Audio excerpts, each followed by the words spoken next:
నమస్తే. తెలుగుదేశం పార్టీ ఒక విధంగా ప్రమాదకరమైన పరిస్థితుల్లోనికి వెళ్ళిపోతుంది. తనకు తానుగా ఒక ఊబిని తెలుగుదేశం పార్టీ నాయకత్వం సృష్టించుకుంటోంది. ఇలా తెలుగుదేశం పార్టీ ఒక ఊబిని సృష్టించుకోవడం, మెల్లగా దాంట్లోనికి కూరుకుపోతున్న ఈ పరిస్థితిని చూసి జనసేన, బీజేపీ ఈ రెండు పార్టీలు కూడా ఆ పరిస్థితిని చూసి లోలోన సంతోషంగానే ఉన్నాయి. ఈ విషయం చాలా క్లియర్గా అర్థమవుతుంది.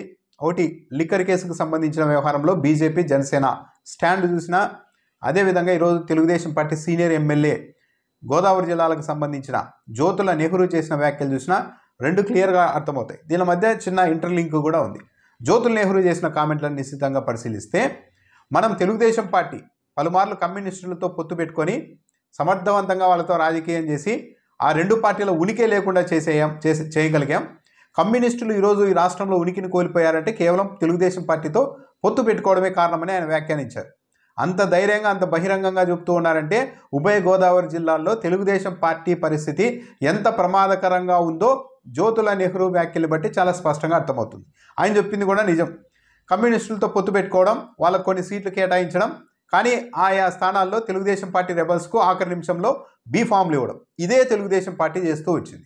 At the same time communist సొంతంగా ఎదగకుండా, ఎక్కడ సొంతంగా ఎదిగే ప్రయత్నాలు చేయకుండా కూడా ఇలా పొత్తుల పేరుతో పొత్తులు పెట్టుకోవడం, టికెట్లు ఇవ్వడం, ఆఖరిలో మాత్రం బీఫామ్లు తమ పార్టీ వాళ్ళకి ఇవ్వడం, ఇవంతా చేస్తూ ఒక పద్ధతిగా కమ్యూనిస్టులను ఈ రాష్ట్రంలో లేకుండా చేసింది తెలుగుదేశం పార్టీనే.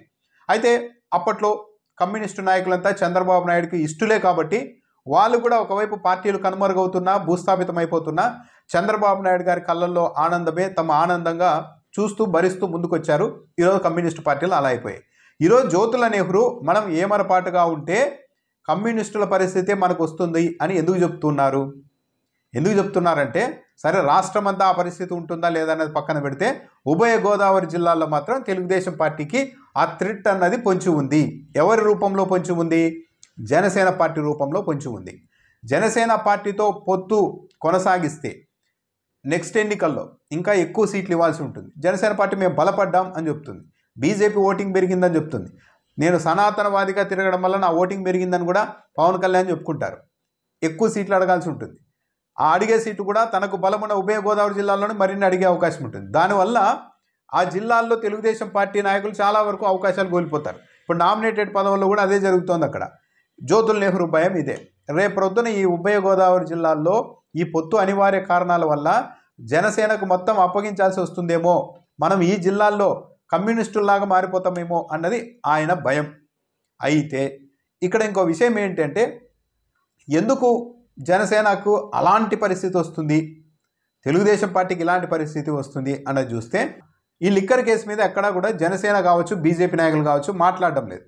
ఎక్కడో ఒకటి రెండు చోట్ల కాస్త ప్రో టీడీపీ నాయకులు మాట్లాడుతూ ఉండవచ్చు, కానీ ఓవరాల్గా ఆ పార్టీల నుంచి ఈ అంశంతో మాకు సంబంధం లేదు అన్నట్టుగానే వ్యవహారం నడుస్తుంది. ఎందుకు నడుస్తోంది అంటే, ఈ లిక్కర్ కేసులో జగన్మోహన్ రెడ్డితో చంద్రబాబు నాయుడు ఇంకా శత్రుత్వం పెంచుకోవాలి అన్నది జనసేన, బీజేపీ వాళ్ళ అభిప్రాయం.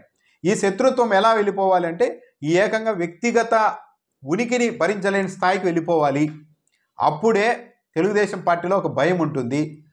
జగన్మోహన్ రెడ్డిని లిక్కర్ కేసు, పలానా కేసు, ఆ కేసు, ఈ కేసు అంటే ఇంత వేధించాం కాబట్టి, ఇంత టార్చర్ చేశాం కాబట్టి, రేపొద్దున జగన్మోహన్ రెడ్డి వస్తే తెలుగుదేశం పార్టీ నాయకుల్ని, అగ్రనాయకుల్ని కూడా వదిలిపెట్టరు అన్న ఒక వాతావరణం ఏర్పడితే అప్పుడు తెలుగుదేశం పార్టీ వాళ్ళు సొంతంగా వెళ్ళే సాహసమే చేయరు. ఎన్ని సీట్లు అడిగినా సరే జగన్మోహన్ రెడ్డి వస్తే మొత్తానికి ప్రమాదం కాబట్టి జనసేన, బీజేపీ ఇంకొన్ని ఎక్కువ సీట్లు అడిగినా సరే, ఆ సీట్లు ఇచ్చైనా సరే అనివార్యంగా పొత్తును కొనసాగించాల్సిన పరిస్థితిని సృష్టించుకోవాలంటే, ఎక్కువ సీట్లు టీడీపీ నుంచి డిమాండ్ చేయాలి అంటే జగన్మోహన్ రెడ్డి మధ్య, టీడీపీ మధ్య ఈ శత్రుత్వం అనేది ఇంకా పెరగాలి.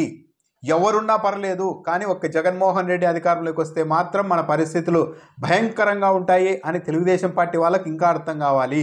అలా అర్థమయ్యేలాగా జగన్మోహన్ రెడ్డితో వాళ్ళు ఇంకా శత్రుత్వం పెంచుకోవాలి.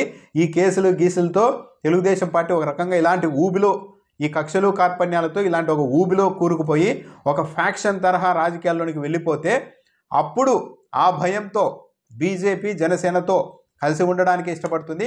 అప్పుడు తెలుగుదేశం పార్టీకి ఉన్న ఒక అనివార్యత, ఆ ఆందోళనకరమైన ఆ పరిస్థితిని ఆసరాగా చేసుకొని మరిన్ని ఎక్కువ సీట్లు మనం డిమాండ్ చేయవచ్చు అన్న ఆలోచనతో కూడా జనసేన, బీజేపీ వాళ్ళు ఉన్నారు. అందుకే ఈ కేసుతో మాకేం సంబంధం లేదు, ఇది మీరు చూసుకోండి అన్నట్టుగా ఆ పార్టీలు వ్యవహరిస్తున్నాయి. ఈ కేసును వాళ్ళు రాసుకోవడానికి, వాళ్ళకు పట్టించుకోవడానికి ఏమాత్రం ఇష్టపడడం లేదు. పూర్తిగా చంద్రబాబు నాయుడుకు వదిలేస్తున్నారు. ఈ కేసులో జగన్మోహన్ రెడ్డితో ఎంత శత్రుత్వం పెంచుకుంటే టీడీపీ భవిష్యత్తు మీద అంత భయం చంద్రబాబు నాయుడుకు, ఆ టీడీపీ నాయకులకు ఉంటుంది. జగన్మోహన్ రెడ్డి వస్తే పరిస్థితి దారుణంగా ఉంటుందన్న భయం ఏర్పడుతుంది. ఆ భయం ఏర్పడినప్పుడే మనతో పొత్తుకు మన దగ్గరే ఉండిపోతారు చంద్రబాబు. మనకు కావాల్సిన సీట్లు అడిగినా కూడా తప్పనిసరిగా జగన్మోహన్ రెడ్డి వస్తే ఏదో అయిపోతుందన్న భయం ఉంటేనే మనం అడిగిన సీట్లు కూడా ఇస్తారు అన్న దాంతో జనసేన, బీజేపీ నాయకులు ఉన్నారు. సో ఇదంతా తెలుగుదేశం పార్టీ ప్రశాంతంగా అన్ని సీట్లు ఇచ్చారు, మంచిగా రూలింగ్ చేసుకొని, ప్రజలకు ఏదో సేవ చేసుకొని, 4 పథకాలు ఇచ్చి ఏదో చేసుకొని, తనకు తాను ఏదో చేసుకొని వెళ్ళిపోయి ఉంటే రేపు పొద్దున పొత్తు కుదిరినా కుదరకపోయినా, ఒకవేళ కుదరకపోయినా మహా అయితే ఓడిపోయినా ఏమీ కాని పరిస్థితి ఉండేది. కానీ ఈ కక్షలు కార్పణ్యాలను పెంచుకుంటూ చంద్రబాబు నాయుడు ప్రభుత్వం అధికారం లేకపోతే ఉనికే ఉండదు, ఏమైపోతామో అన్న ఒక ఆందోళనకరమైన పరిస్థితుల్లోనికి, ఊబిలోనికి చంద్రబాబు నాయుడు తన పార్టీని, తన పార్టీ నాయకులను అందరినీ తీసుకెళ్తున్నారు, ఈ అధికారాన్ని అడ్డు పెట్టుకొని ఈ కేసుల్ని పెడుతూ. సో ఇవన్నీ తెలుగుదేశం పార్టీకి ఒకరోజు మెడకు చుట్టుకుంటాయి.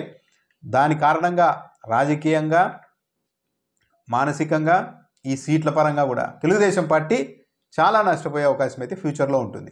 ఈ పరిస్థితి కోసమే జనసేన, బీజేపీ కూడా సైలెంట్గా కాచుకొని ఉన్నాయి. వీళ్ళ మధ్య ఎంత శత్రుత్వం పెరిగితే మధ్యలో మనకు అంత బెనిఫిట్ ఉంటుంది అని.